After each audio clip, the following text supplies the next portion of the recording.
What happened in 1994? O.J. Simpson was arrested for the murder of his wife. South Africa had their first election where more than one race could vote, and they elected Nelson Mandela as president. Also, Jim Carrey happened. 1994 was the year Jim made it big. His three iconic films: Ace Ventura, The Mask, Dumb and Dumber. And in this video, I will be talking about all of these films. But of course, let's start at the beginning. Ace Ventura Pet Detective. Directed by Tom Shadyac, it's a movie about an animal detective who is tasked with finding the abducted dolphin mascot of the Miami Dolphins football team. And this movie shot him to stardom. Now, people say this is a comedy movie. I'd say it's more of a noir film with a cartoonish character as its main protagonist. The world of the movie isn't comedic, it's actually a very dark setting. But the reason it's a comedy is because of Ace, and the reaction of the people around him. And that's the reason why this movie works. The sequel just puts Ventura in an African jungle where the saying really fits his personality, because now it's wacky animal lover goofing off in a jungle, other than wacky animal lover in a crime drama. So that's why the sequel is way less compelling. The character of Ace really does feel like a cartoon. Not only in the way he acts, but in the way he can basically communicate with all his animals, or the fact that he survived a shark attack, unscathed, and caught a bullet with his teeth. He also does a lot of illegal things, which, he's not a real detective, so a lot of the things he does should have landed him in jail. I think a big problem with the movie is the elements of transphobia that appears in the movie. That is definitely the part of the movie that hasn't aged well. But you can probably go read an article or watch a video about this topic that's more in depth and with a person more qualified than myself. Anyway, I think that the main reason this movie works is Jim Carrey's performance and the many things he probably added to the script. This movie was great when I was a kid, and it's still great now. It's a certified Jim Carrey classic. Okay. The Mask.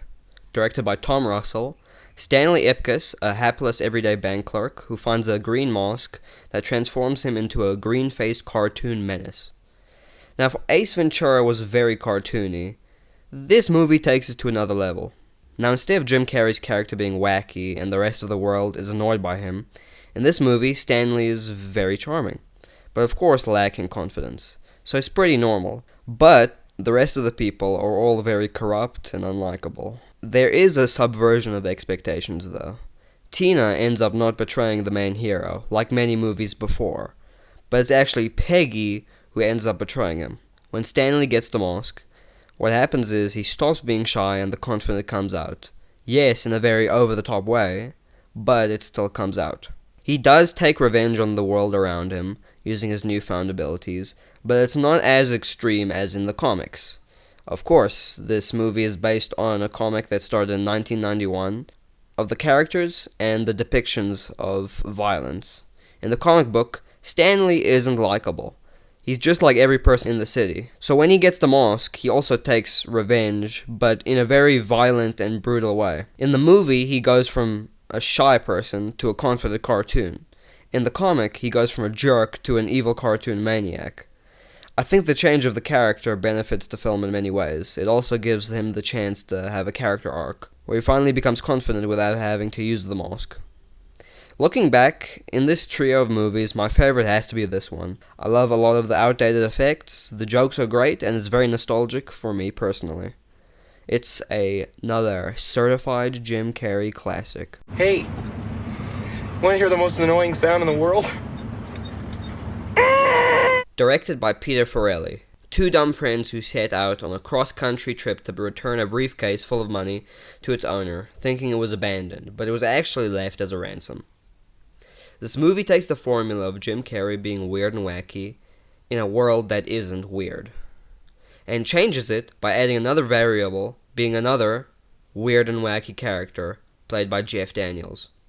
The characters of Lloyd and Harry throughout the film do things that impact the plot completely by accident, which is a really good way of getting situational comedy. But of course, the main comedy comes from the main characters. They really have good chemistry, and I think their performances of complete idiots are incredible. It's really believable that they are friends, and the arguments they have are very realistic. My favorite joke is, of course, the blind kid that brought the dead bird. It's a great bit, especially because it comes up again on the TV, where the news reports on the kid. Before doing this video, I hadn't watched Dumb and Dumber, but watching this movie, it actually is very funny and deserves the praise. I'm glad it has a cult following, and it definitely is one of the best comedy films of all time.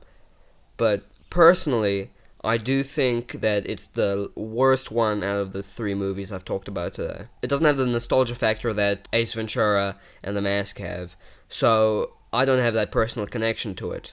Dumb and Dumber is definitely a Jim Carrey classic, but of course we can't say it's a Jim Carrey classic because Jeff Daniels brings so much to the movie that if he wasn't there, I don't think I would have liked the movie as much. Now, you might have heard the fun fact that Jim Carrey was the first actor to have 3 films go straight to number 1 in the same year.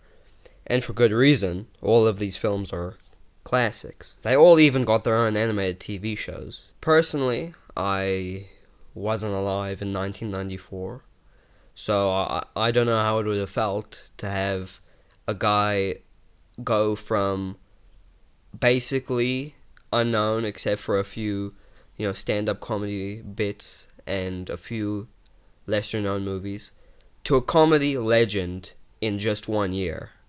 That must have been one heck of a sight. This year definitely skyrocketed his career, and 1994 might be the most influential year in Jim Carrey's career. So, yeah, subscribe.